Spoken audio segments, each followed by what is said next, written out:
महीनों से ये हो रही है। घर में तमाम तरह के दुख परेशानियाँ, गलत स्वप्न, चिड़चिड़ापन, घर में झगड़ा, घर में कलह है, कोई किसी से बात ना करे, सब अपनी अपनी दिशाओं में भाग रहे हैं, कोई किसी की सुनता ही नहीं है। ऐसे तमाम बातों को देख करके बड़ी चिंता का विषय होता है। इस चिंता को कैसे दूर किया जाए, इस चिंता को चिंतन में कैसे बदला जाए, इस दुख को सुख में कैसे बदला जाए, ऐसी चर्चा हम विगत लगभग 1 महीने से ज़्यादा समय हो गया है और ये चर्चा कर रहे हैं। मैं आज पुनः आपको निवेदन कर रहा हूँ, जिन घरों में देवताओं के लिए जगह है उस घर में कोई दोष नहीं रहता। जिस घर में अतिथि का आदर मान है उस घर में कोई किसी भी प्रकार का दोष नहीं रहता। जिस घर की स्त्री अपने पति से संतुष्ट और जिस घर का पुरुष पति अपनी पत्नी में ही संतुष्ट है उस घर में किसी भी प्रकार का दोष नहीं रहता। जिस घर के लोग व्यभिचारी हैं, गलत आदतों में फंस गए हैं, उस घर के दोष कभी खत्म भी नहीं होते। आज मैं इस नए अद्भुत ग्रंथ से कुछ बातें बीच में रख रहा हूँ, समझ में आ जाए तो बहुत ठीक बात है। सत्कार्यों के साथ जिंदगी जीने वाला व्यक्ति, उसके जीवन में धर्म का पेड़ कभी सूखता नहीं है। धर्म का वृक्ष हमेशा हरियालित रहता है और कहीं ऐसी कोई त्रुटि और कोई गलती है वहाँ धर्म का वृक्ष दिखाई नहीं देता। और एक गृहस्थ के लिए आने वाला अतिथि किसी ईश्वर से कम नहीं होता। और जिस घर में इन अतिथियों के चरण पड़ते रहते हैं, बहुत ध्यान से सुन लीजिएगा, उस घर में कहीं किसी भी प्रकार का दोष नहीं रहता। मुझे एक छोटी सी कथा याद आती है, फिर मैं एक ग्रंथ की बात आपको कह रहा हूँ। एक बार दुर्वासा जी घूमते हुए हस्तिनापुर आए। शकुनी के कहने से दुर्योधन ने दुर्वासा जी का बहुत आदर किया, मान किया, बड़ा सम्मान किया।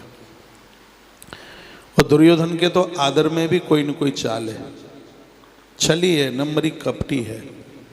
धृतराष्ट्र का दुर्भाग्य था, ऐसी औलाद को जन्म दिया। दुर्वासा जी 50 चेलों के साथ आए, भोजन कराए दुर्वासा जी को। दुर्वासा जी बड़े प्रसन्न हो गए और दुर्योधन को कहा, वत्स बहुत प्रसन्नता है, आज अतिथि का आदर मान तुमने किया है, बहुत मुझे खुशी हो रही है। तुम हमसे यदि कुछ मांगोगे तो हम तुम्हें दे भी देंगे। कितना बड़ा छली है, कपटी है। वो कहता है, मेरा एक बड़ा भाई वन में रहता है, आप गुरुदेव मेरे ऊपर प्रसन्न हैं, तो जैसे यहाँ आपका सत्कार हुआ है, आप मेरे ऊपर खुश हैं, तो इन 50 अपने चेलों के साथ एक बार वहाँ वन में मेरे बड़े भाई युधिष्ठिर के पास जाइए, उनके भी आतिथ्य को स्वीकार कीजिए, उनके ऊपर भी कृपा कीजिए। ये इसलिए बोल रहा है, ये चला दो, चलता हो तो पंखा।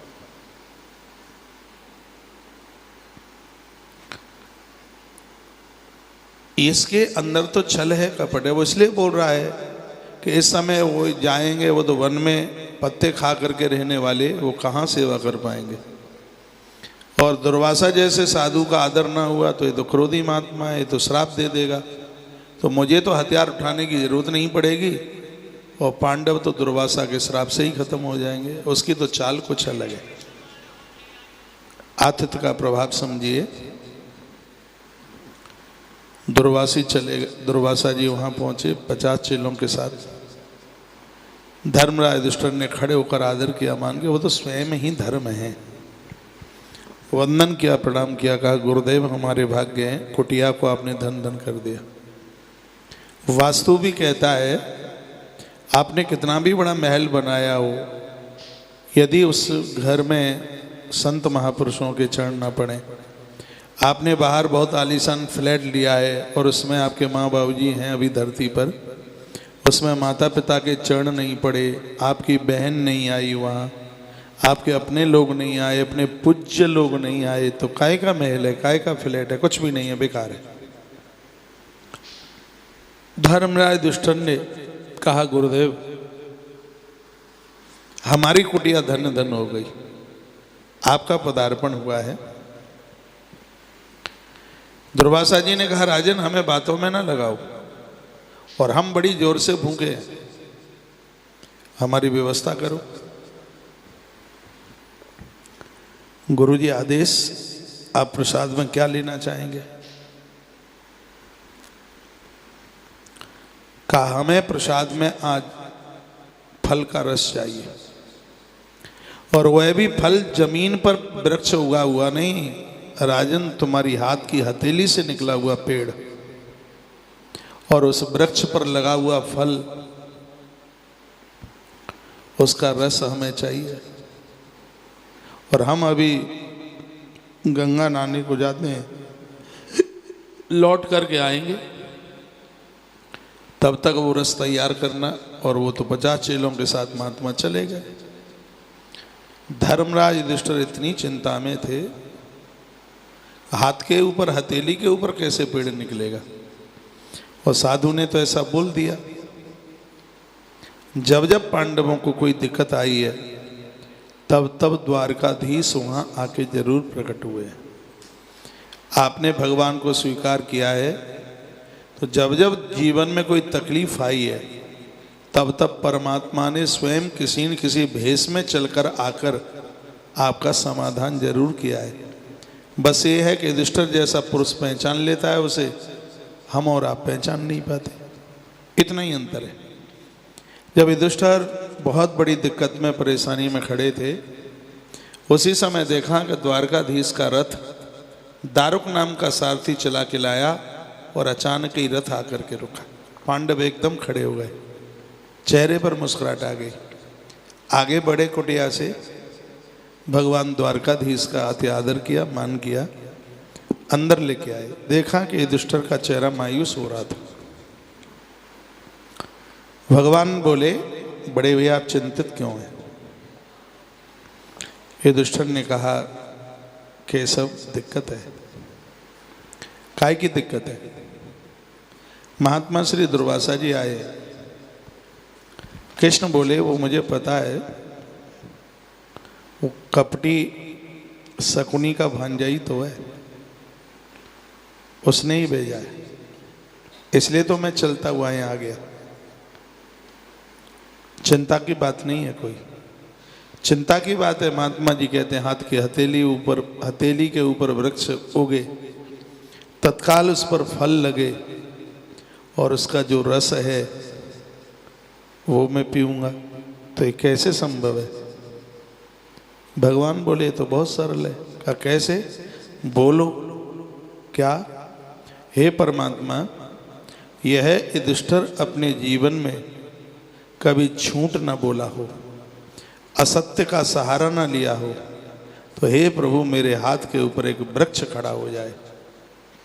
युधिष्ठिर ने कहा, मैं भगवान द्वारकाधीश की सानिध्यता में ये शब्द बोल रहा हूँ, कुंती पुत्र युधिष्ठिर, जीवन में यदि कभी झूठ ना बोला हो, पराई नारी कभी इसके मस्तिष्क में ना आई हो, कभी असत्य का सहारा ना लिया हो, तो हे प्रभु महात्मा दुर्वासा के आतिथ्य के लिए मेरी हथेली के ऊपर वृक्ष तैयार हो जाए। जैसे ही युधिष्ठिर ने ऐसा कहा, तो हाथ की हथेली के ऊपर वृक्ष खड़ा हो गया। सुनिए, ताली कमजोर बजाते हैं आप।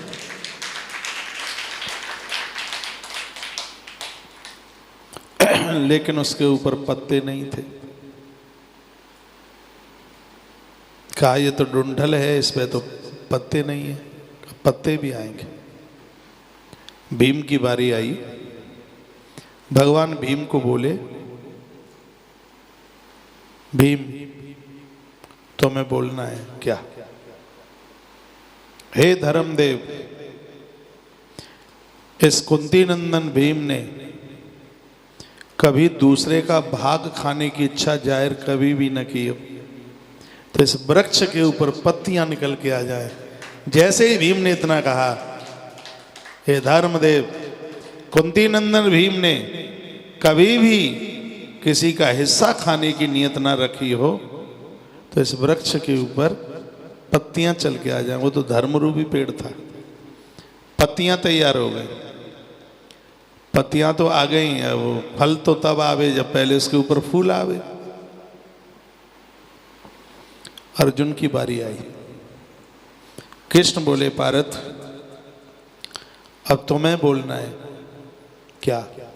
हे परमात्मा, पांडुपुत्र अर्जुन ने इस गांडीव से कभी गरीब को न सताया हो तो इस धर्म में वृक्ष के ऊपर फूल निकल करके आ जाए।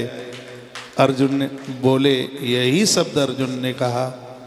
देखते देखते युधिष्ठिर की हथेली के ऊपर जो वृक्ष खड़ा हुआ था उसके ऊपर फूल निकल के आ गया।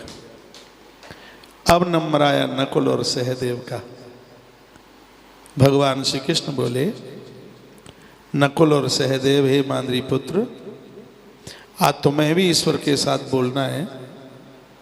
यह कहना है कि यदि हमने अपने ज्येष्ठ भाइयों को स्वप्न में भी यदि सौतेली माँ का पुत्र ना समझा हो तो इस धर्ममयी वृक्ष के ऊपर फल चल करके आ जाए।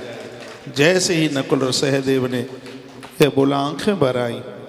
कहे कैसा?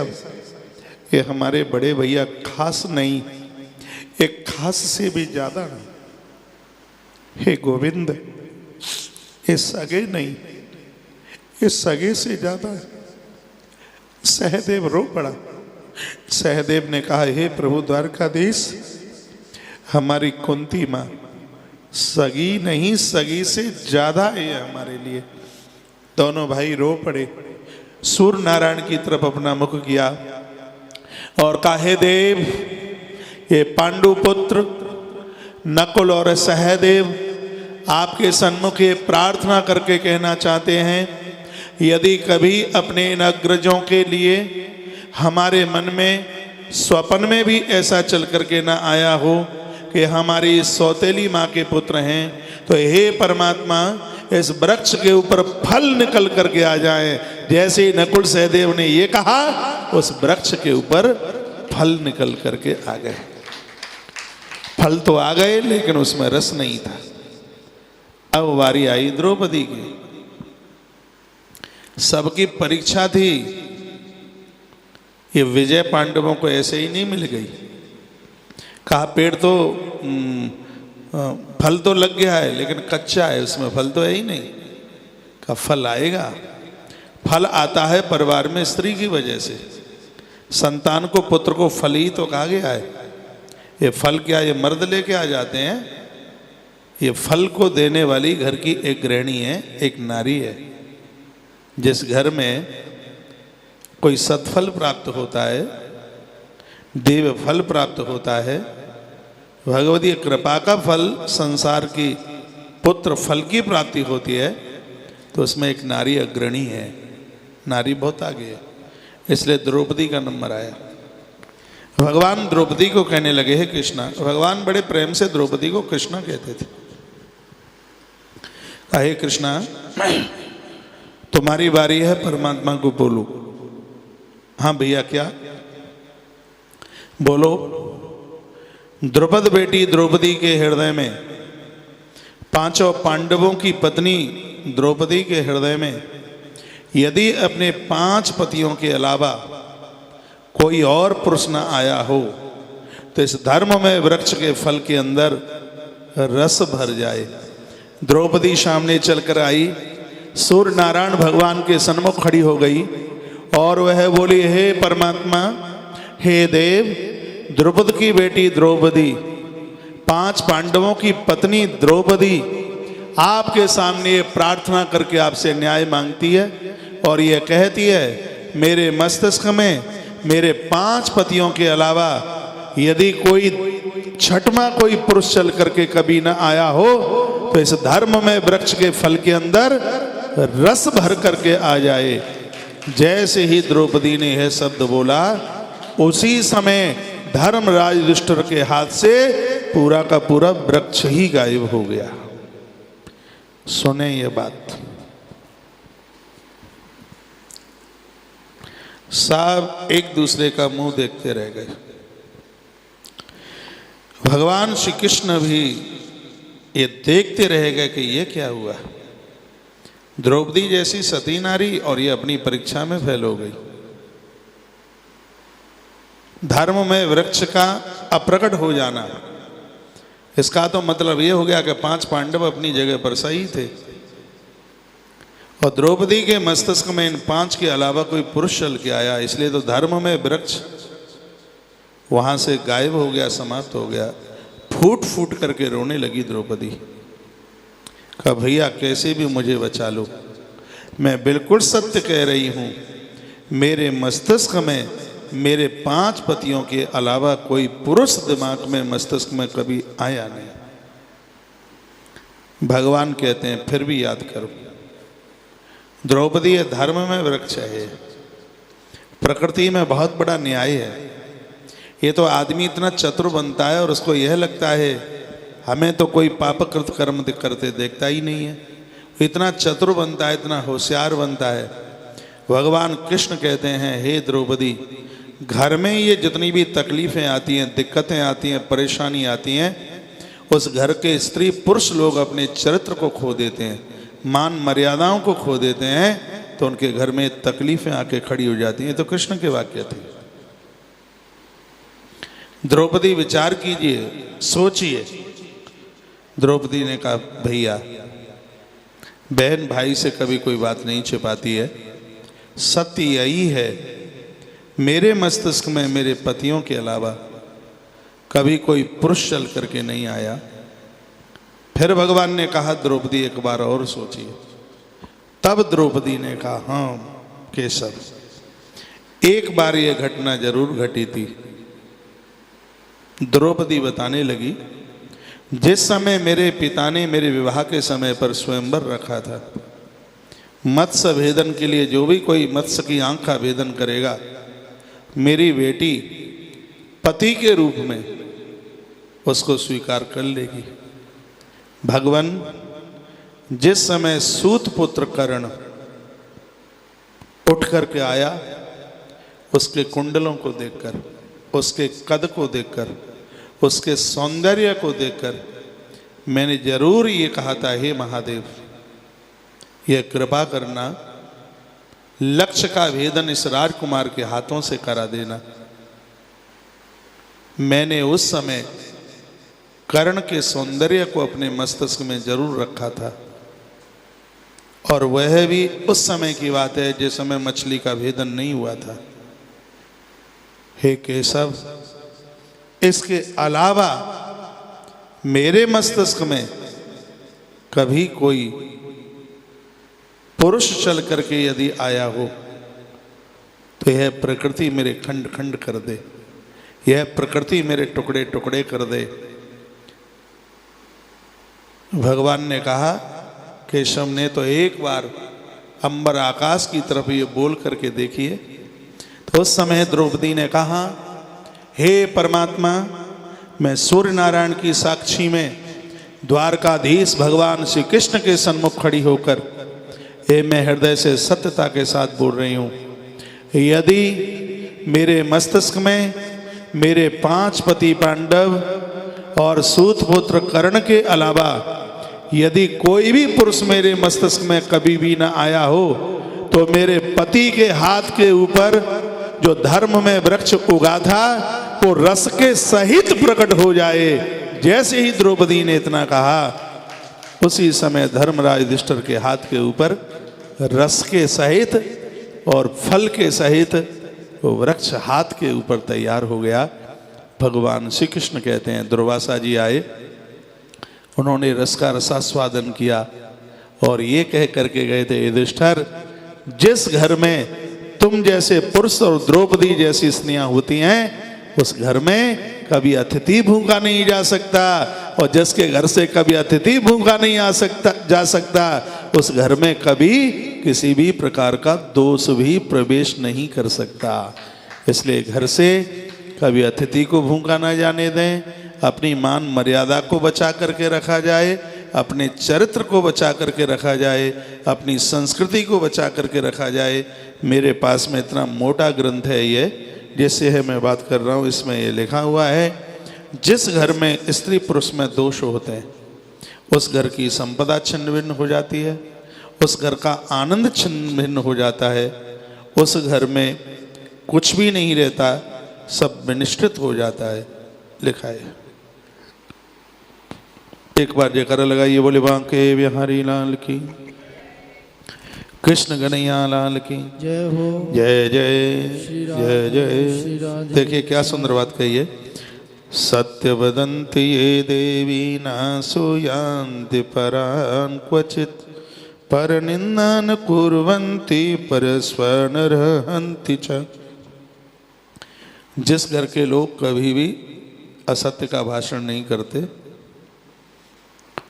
किसी के अंदर परिवार में दोष नहीं देखते, पर निंदा दूसरों की निंदा नहीं करते, यहाँ लिखा है कि उस घर में ईश्वर देहली को छोड़ करके बाहर नहीं जाता।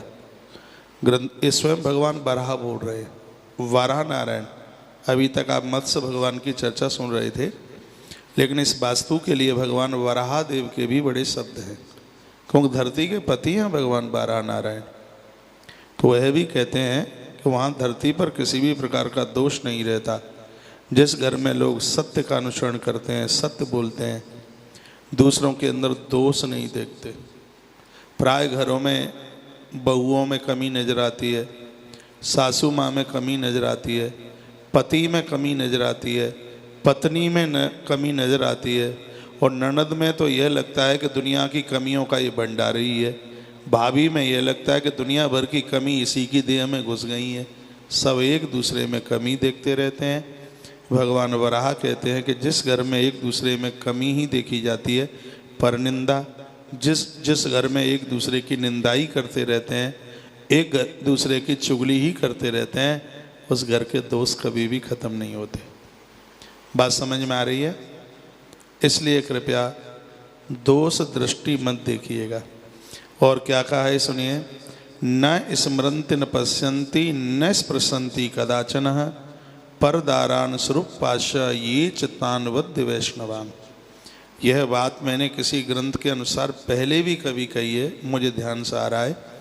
इसमें भगवान वराह नारायण कहते हैं, जिस घर में पुरुष ये समझ लेता है इस पूरी दुनिया में मेरी पत्नी से सुंदर कोई दूसरी स्त्री है ही नहीं, जिस घर में नारी समझ लेती है पूरी दुनिया में मेरे पति से गुणवान कोई दूसरा है ही नहीं, पत्नी अपने पति से संतुष्ट, और जिस घर में पति अपनी पत्नी से संतुष्ट है, भगवान वराह नारायण कहते हैं उस घर में कभी किसी भी प्रकार का दोष नहीं रह सकता। समझ में आ रही हैं बातें? ये वास्तु के माध्यम से बड़ी वजनिक बातें कही जा रही हैं। बहाना वास्तु का है, बात वजनिक, जीवन को बदलने वाली बातें। इतना प्यारा श्लोक है, न स्मरन्ति न पश्यन्ति, ना तो पराई स्त्री और पराये पुरुष का स्मरण किया जाता, न पश्यन्ति, पश्यन्ति यानी न देखा जाता, न स्पर्शन्ति न छुआ जाता, परदारान स्वरूप पाश्य, दारा कहते हैं स्त्री को, परदारा दूसरे की नारी के रूप को देखकर या दूसरे पुरुष के रूप को देख करके जो स्त्री मोहित नहीं होती, जो पुरुष मोहित नहीं होते, इन्होंने अपने चरित्र को बचा करके रखा। उस घर के जो स्त्री पुरुष हैं वो संयमित जीवन जिए हैं, अपने चरित्र का उन्होंने बचाव किया है। भगवान वराह कहते हैं मैं एक रूप से उस घर में वास करता हूँ। वो पृथ्वी को कथा सुना रहे थे, पूरे धरती माता को, और कहते हैं जहाँ जिस घर में मैं ही आके प्रवेश कर लूँ तो हे देवी वहाँ तेरे अंदर कोई दोष ही नहीं रहता, धरती में कोई दोष ही नहीं रहता, वहाँ कहीं जन्म पत्रियाँ दिखाने की जरूरत ही नहीं पड़ती, लेकिन कोई करे तो सही है। जो बात स्वयं भगवान के मुख की बात है तो बात कितनी वजनीक है, कितनी गंभीर है, कितनी प्रभावशाली वह बात है। ये श्लोक एक बार फिर बोलूँगा, मेरे हृदय में समाहित हो रहा है। भगवान वराह नारायण बोल रहे हैं, न स्मरन्ति न पश्यन्ति न स्पृशन्ति कदाचन परदारान स्वरूपांशः ये च तान्विद्ध वैष्णवन। जो लोग पराई स्त्री को, देवियां पराए पुरुष को कभी स्वप्न में स्मरण भी नहीं करती, स्मरण भी नहीं करते, पुरुषों के लिए स्त्री, स्त्री के लिए पुरुष, ना पश्यन्ति, ना देखते हैं, न स्पर्शन्ति, न स्पर्श करते हैं, परदारान स्वरूपाश, पराई नारी कितनी भी सुंदर हो, लेकिन जो पुरुष है सोचता है इस धरती पर विधाता ब्रह्मा के द्वारा बनाई गई नारी जाति में मेरी पत्नी से सुंदर कोई दूसरी स्त्री हो ही नहीं सकती। ऐसे घर में भगवान कहते हैं, स्त्री भी ऐसा विचार करती है, मेरे देखो ये मैया सो गई, जगह इसको थोड़ा 2 मिनट, हा हा हा क्या आनंद है सोने में, यही थक गई होगी, कोई बात नहीं, 2 मिनट और सुन लो। मैं भी आज सोच के आया हूँ कि 10:30 बजे विराम दे दूंगा, क्योंकि टाइम ज़्यादा हो जाता है, फिर सुबह भी दिक्कत होती है, नींद पूरी नहीं होती तो फिर परेशानी सी तो होती है।